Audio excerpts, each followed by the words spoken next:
Hi everyone, we're going to be just reviewing the MTSS Behavior Tier Decision Guide specific to virtual instruction. So when we return back to brick and mortar instruction, the original tier decision guide will fall into place. But right now, while we're starting the year off in the virtual environment, this is going to be our new behavior decision guide.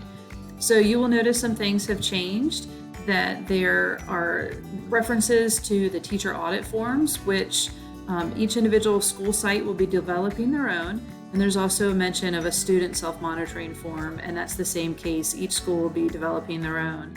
So we have specific expectations for Tier 1. We also have specific expectations and what Tier 2 behavior would look like.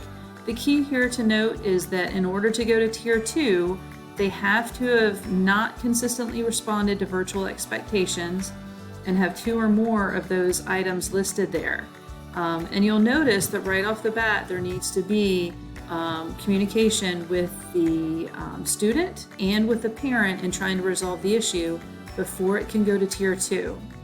And then when you move to Tier 3, it gets much more significant that 2 Tier 2 interventions should have already taken place.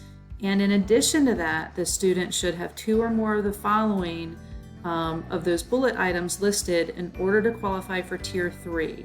So we all know that the virtual environment is very different, that we do not have control over what happens in that student's home environment, and every single student is different in terms of what their home environment is like, what their parental and self expectations are for education and learning, their access to internet, their ability to engage in online and live sessions. All of that is going to vary from student to student, and we need to keep that in mind and know their family situation before we even consider Tier 1, Tier 2, or Tier 3, and look through that lens of what they're going through at home before we make decisions about Tier 2 and Tier 3.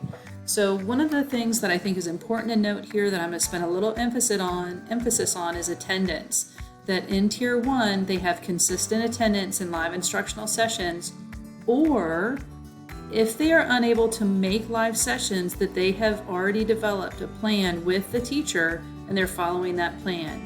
So you'll notice with Tier 2 that the level that rises to Tier 2 would be inconsistent attendance, or they're not following that plan developed with the teacher. And then on for Tier 3, they need to have 3 days of consecutive non-attendance.